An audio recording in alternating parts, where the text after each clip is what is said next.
Right then, this is a very quick walk around video. This is for my own personal car actually. This is a Honda Civic Type R GT and it's the rare Rally Red version. As you can see here, with these versions you get these red end caps on the rear mirrors. Also on the high level rear spoiler you get the little red end plates as well. Just tiny subtle little changes but make the car look absolutely stunning.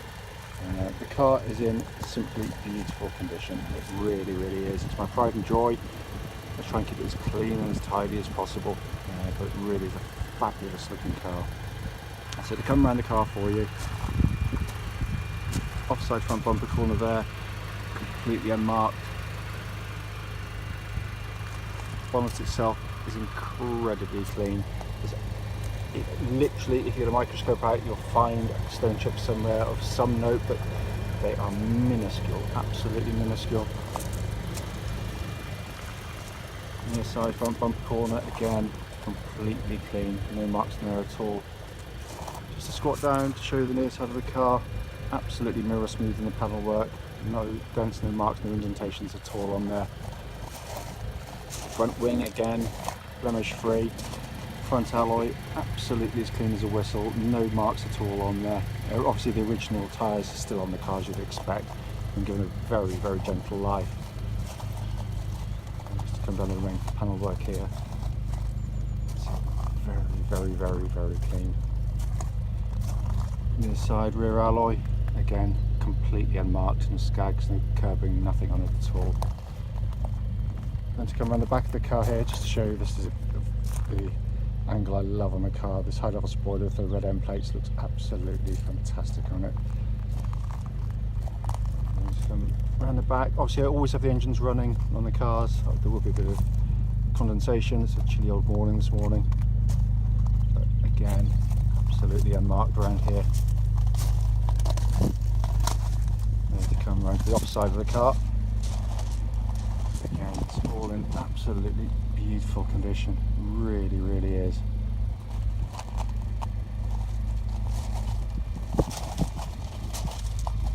Inside rear alloy, again, fantastic condition. And the panel work, remaining panel work, it's absolutely beautiful. Slightly wobbly handed, I apologise. As I always say to people, so I just do a final ring, again completely unmarked, and alloy completely unmarked as well. If you get a microscope out, you are going to find things that I've missed. Not by intent, I never do that, but do bear in mind it is obviously a used car, even though it's very low mileage, but you know, it is in beautiful, beautiful condition. So offside rear door, near side rear door card, looks absolutely as new. The interior is in beautiful, beautiful condition. Obviously, as you'd expect, the original Honda Civic Type R interior mats are here with the car. Rear of the car genuinely looks as though it's hardly ever been sat in. I certainly don't let my kids in here at all, but it's in absolutely wonderful condition back here. Offside rear door card, as with the other side, looks absolutely as new.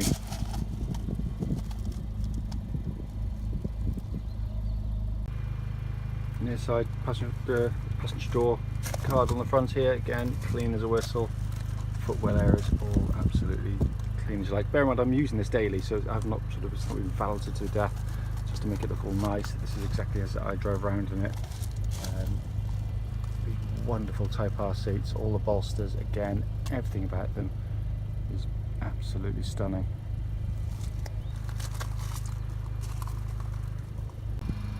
Driver's door card, again in pristine condition. The footwell area is all clean as a whistle, and the driver's seat, such a low mileage you'd expect it to be good, and it certainly is. There's no bolster wear on it at all.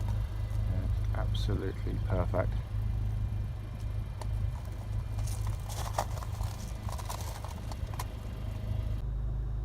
Sat inside the car now, obviously the engine's running as it has been throughout the video. Dashboard, to all intents and purposes, looks absolutely brand new. As you can see, sat nav all working absolutely perfectly. If I pop the car into reverse, there's a lovely gridded rear parking camera to complement the parking sensors on there as well. But everything is in fabulous order. Just come down there, trying not to snag the wires. Obviously dual zone climate control system, little Type R plate there as well. Just gear lever forward, gear lever itself, gear knob, absolutely perfect condition. All the little recesses, everything absolutely spot on the car. We'll just pan in, sorry it's a bit shaky, in there for you. Hopefully you can see 13,409 miles at time of this road test. So that is going up on a daily basis, albeit very slowly. I don't do many miles in the car, and they have very gentle miles. But a simply stunning dashboard, it really is. As I said, the car is in wonderful condition throughout. What will follow this video will be a road test of this very car. Right then, this is a quick road test video, and this is for a Honda Civic Type R, and it's the Rally Red version, registered RK65MMJ, and mileage at the start of the road test is now 13,393 miles. The reason we do the road tests on our cars is very simple indeed. We just want customers to see the cars actually in operation. That way, you know, you're coming to see the very car that's advertised. Also, I can inform you if there's any issues related to the car, mechanical or otherwise, that you should know about prior to setting off to see us. So if there's, there's a fault with the car or something obviously wrong, you get to know about it. The reason we do it is we've been on the receiving end ourselves of, spending many hours on the road, only to find out when you get there's a glaring fault with it which you clearly should have been told about. So hence that's why you do it. Apologise there, got a bit of a stinking cold, so if it's sort of slightly dour sounding, unfortunately it's just the cold that's coming out of me. Road test done on exactly the same road test route as any prospective buyer will go on.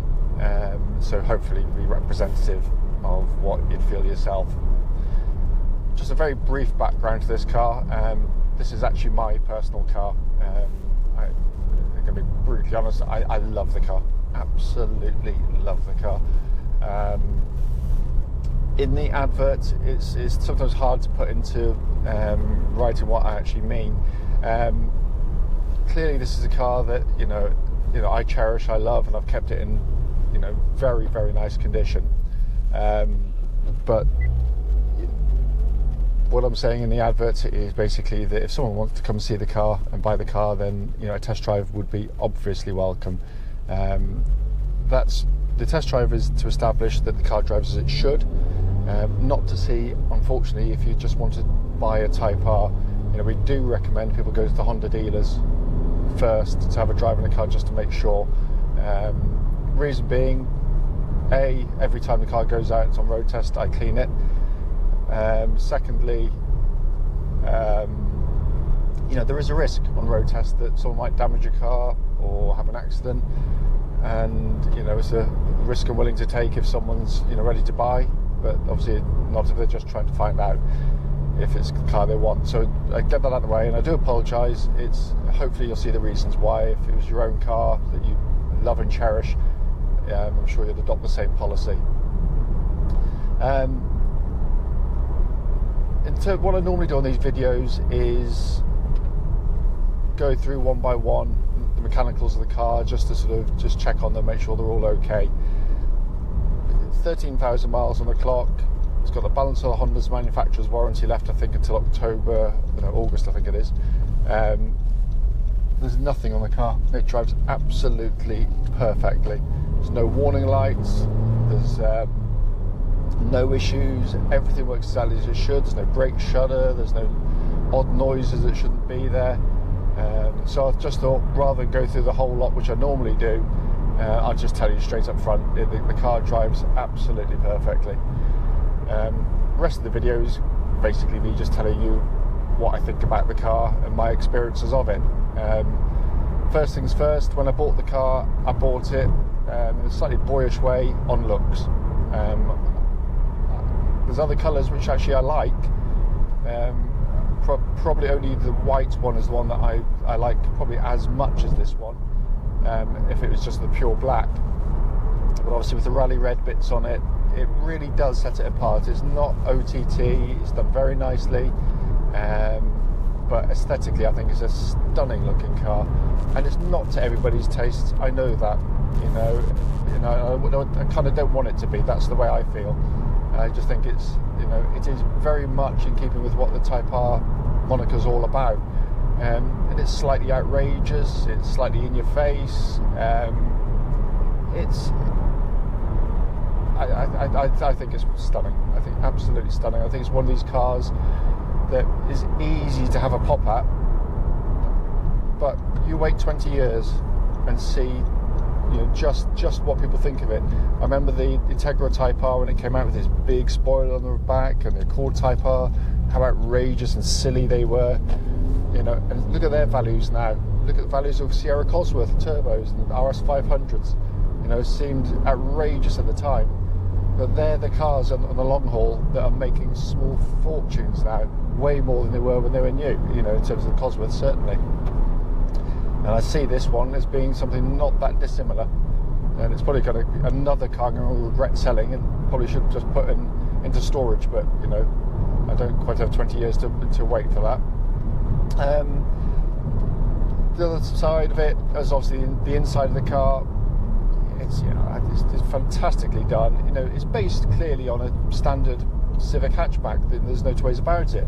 But the smattering of red bits in there to break up sort of the black of the normal, with the tiny bits of sort of fake carbon fibre, work really, really well together.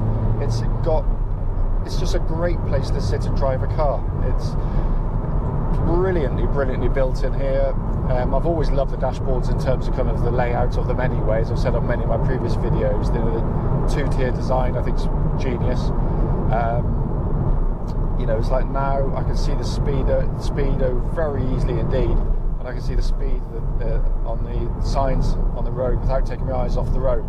And it's much more relevant in a car which has got such sporty pretensions that this one has, to keep your eye on your speed, because you can get up to speed so incredibly quickly. Obviously you can get yourself into trouble very quickly as well. That's the long and the short of it. So, but the rest of it is just really nicely done, very highly equipped. You've got the sat-nav system. You also got a rear parking camera built into it. It's just quality of the assembly is fantastic. There's no creaks, rattles, nothing from the interior of the car at all. But it's just different from most of its competitors, which they just seem a little bit bland by comparison. And again, that is subjective. It's not to be inflammatory. It's just my opinion. I love sitting in these cars. I've got a friend who's bought one of the Focus RS's, and he sat in it and he said he knocked spots off his car, and certainly inside, in his opinion. And he's died of the wolf, a Ford fan. But it's the rest of it. It's the mechanical side, which is obviously of more interest to people. The engine, I have spent the last 20 years, eulogizing about, screaming Honda VTEC engines going up to, 9,000 RPM in the S2000s and 8,000 in the Integra Type R. I've got 8,000 in the NSX, and beautiful howling V6 engines, and they're straight inline 4s, and it is the essence of VTEC. Obviously that's the whole point of what it's about, but we live in a different world. There's nowhere in the world Honda, with the way emissions are these days, could ever get the naturally aspirated engines to do what they're capable of doing by sort of bolting on turbochargers, which is something they've kind of been forced to do. But generally speaking, as with what Honda do with engines, they've done an amazing job with it. It's a stonking engine. It's so tractable and docile. Just tootling around, just drive it as a normal car, and it's very smooth and easy to drive. Clearly it's got a constant sort of hum to the engine. It's noisier than the normal ones, but not so noisy it would offend your ears in any way. Also worth pointing out that I've found, certainly in my experience, that the longer you drive the car, the engine seems to warm up. Perhaps the exhaust system does as well, because it certainly sounds fruitier, more bassy and bellowy with a bit of heat into it, and I think that's really lovely. My VTECs used to be the same. It may be my imagination, but I don't think so. But the engine is a genuinely amazing unit. It pulls very quickly, low down, very little turbo lag. It's there, you know, it's hardly noticeable clearly in the lower gears because you're revving much more quickly through. You know, if you're in fifth gear now, you know, 1500 RPM, you put your foot down and now it's going. You know, it's pulling, but then it suddenly starts to go. But, you know, who's driving it 40 miles an hour in fifth gear? You know, if you can't just stick it into the next gear to counteract that, again, there's something wrong. The engine is fantastic.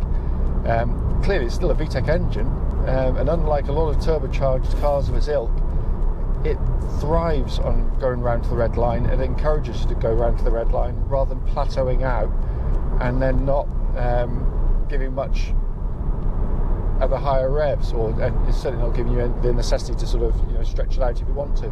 This does, and it's, you know, it's got a great soundtrack to it as well. It's not a VTEC soundtrack in the sense of it's not a scream, it's not a click, an audible click at 6,000 and a whoop right all the way through. It's more kind of a flat bellow, but it still has appeal. You know, it's not, brutally honest, it's not as appealing to me as a naturally aspirated engine in terms of kind of the soundtrack you get from it.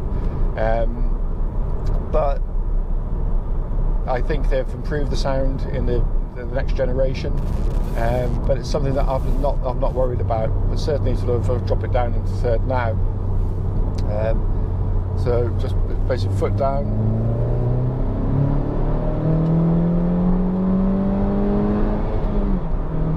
It's pretty damn impressive. It really is, and it's smooth all the way through. It's a great engine, and that isn't even in plus R mode, which I'll come to in a second. So the engine is an astonishing unit. It really is. It's enough power that you can ever need. You know, I know people tune things, and you know, but they've spent millions on R&D. Why mess with something that's just so well done? I'll come back to the engine in a second on the plus R mode, but chassis-wise, I've done lots of motorsport in my time. This is one hell of a chassis. It's got a brilliant front end, utterly confidence-inspiring, brilliant damping, fantastic balance. I've met and driven very few cars when you can get into them as a relative novice and feel very, very confident. And I've not taken this, I'll tell you straight away, I've not taken this on the racetrack. It's very tempting to, but I've not. I've done pretty much all my other classic Hondas I've done it in. Not in this one, just because it's so low mileage, so clean. I don't want to kind of abuse it in that sense. But you know, it's obvious immediately, even the once or twice I've pushed the car, to know, you know, just how brilliantly balanced it is, even over sort of bumpy roads. And this is the next bit that, you know, the thing that used to, or did irk me with a lot of the road tests, was people saying that it's too hard, it's too unforgiving, it's hard to live with day to day. Straight away, I can tell you that's utter garbage. It really is. It's a load of tosh. In normal mode, which I'm in now, the ride is, you know, it's firm, but it's beautifully damped. It, you know, clearly got no body roll in it, hardly at all. You know, you go over bumps like that, it's damn sight more comfortable than a standard model previous generation Civic over bumps. That's honestly the truth. It damps them much better. What changes is when you put it into plus R mode. So if I press a button there, dials go red, immediately I can feel that the shocks have stiffened up, and suddenly I'm getting a much more sort of jittery ride. You know, can you live with it? Yes, you can. You know, I generally don't drive around in plus R mode. There's no great need to. It's plenty quick enough without. But only in plus R mode would I say that, you know, if I was driving it the whole time, I would think it was too hard. But you don't have to. So you've got the button there, you can turn it off. And But in Plus R mode, of course, you also get the full engine mapping, you get, you know, snappier throttle response, and by God is it quick. I mean, the same drop down to third gear that I did from that just a minute ago in the video, same speed, about 37. I'm going to give the cars plenty of a gap in front. So exactly the same, foot down, much quicker. It's a different beast. It's, you know, you can feel it's struggling for traction slightly, no torque steer or hardly anything of any note. I mean, it's a miracle of engineering to get that amount of power through the front wheels to do what it does. Honestly, it's an utterly incredible car. You know, as I said, you know, the point of video, generally speaking, is to show you the car in operation, to list the faults. As I said, there's none at all. If you're looking for a car around this price bracket, around this sort of horsepower, what does a Honda give you? I mean, from my point of view, it gives you a more daring exterior. That's probably been kind, but I love it, and I know loads of people love it. So, but as I said before, and I think time will be its friend. It's going to be, I think it's a stunning looking car. I think it's got by far and away the best interior of any of the car. I love the driving position. Again, you know, what suits one road tester may not suit another person, or, you know, it's quite the opposite. This, I find, a very comfortable, natural driving position. Brilliant dashboard, brilliant layout. It's not garish in any way. It works fantastically well. The seats are quite astonishing. You know, even in the tightest corners at the highest speeds, they grip you. You do not move around in them at all, and they're comfortable over on the long distances. Day to day, I've had it for a few months. I've never tired of it, even after a tough day at work, a physical day at work. I don't jump into it and think, oh God, I wish I wasn't driving that back. And I've done longer trips in it. It's been absolutely brilliant. But these cars are about performance. They're about handling. You know, and then both. I don't think there's a car that's as rounded, as capable as this car. It's by far and away the most reliable, and it's going to be the most durable. We already know that. I mean, that's just it's almost a given with Honda. You know, they are tough cars, far tougher than anything else in this price bracket. But are there any negatives? You know, what have I found? Hardly anything is along the short of it. On the standard model, you get a rear windscreen wiper, which you don't get on these. I find that annoying. That's the, you know, be honest with you. The other thing that I find annoying, and I know they've addressed it to some degree in the next generation, Plus R mode. I don't see why you shouldn't get the option to press the button to give you maybe a couple more modes where you can keep the more compliant ride, but have the hotter engine setting. Whereas now you have to have an all or nothing. You know, I think that's the. But you know, it's a learning process for Honda as well. They don't know that people are going to think that necessarily. But I know in the later model you get, I think, 3 modes or something, but still not quite enough. I think the Volkswagens, if I'm right in saying, you can sort of tinker around with them a bit more. Maybe the Fords you can, but a more adjustable driving mode setup with suspension setup would be better, in my opinion. But that's been petty. What we're looking at is one of the great cars, and it'll be a car that will go down in Honda history for lots of reasons. You know, the first car to go away, certainly in terms of their performance models, to turbocharging, and you know, for some people that will be seen as a bad thing, but in future years it'll be seen as an iconic moment for them, and that will add value. Trust me, you know, we sell a lot of classic cars.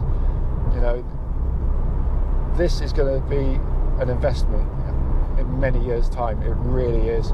But as it stands now, I rate it as one of the very, very finest performance cars I've ever driven, and I mean it. I love it. If obviously if there's questions about this particular car you want to know any more details on, then please do give me a call. But I'm going to be horribly biased because I love it. So anyway, I hope you enjoyed the video. As I said, any questions, give me a call. Right, I apologise. I completely forgot to do something. So it's a little add-on to the video that's just been before. The gearbox. Of all the things to forget in a Honda, forgot the gearbox. Absolutely, unbelievably fantastic. It is rifle bolt. It's so short and throw. It's meaty. It's weighty. It's mechanical. It's just utterly brilliant. The reason I wanted to mention it is, I mean, this is one of the best gearboxes Honda have ever made. It's that close to being as good as the S2000 in my opinion, which I rate as the world's best gearbox ever. This is just brilliant in every single way. There's, you know, the quality of gear shift, the synchromesh quality, the just tactile feel of it is just wonderful. The classic Type R gear knob, which I was gobsmacked. I actually watched a YouTube video the other day, and talking about a guy who was talking about living with Type R's day to day, and one of his major complaints with the car was the fact that the gear knob, when it was cold, was ice cold in your hand. And you know what? He's exactly right, in the sense that it is cold in your hand when it first starts up. And if you can't put up with that, there's something seriously wrong with you. Honestly, I was just, it's hysterical. I've had driving the car for 5 minutes, and now is body temperature warm. It feels brilliant in hand. But, you know, as I said, you know, we're all different. I chuckle, but I mean it. You've got to be able to put up with that. That's part of driving a Type R. And it's one of the pains you've got to tolerate for having the best feeling gear lever, gear knob in your hand. It's wonderful. So I apologise, I forgot to do it, but trust me, just, you know, in this sector, it knocks spots off any other gear change.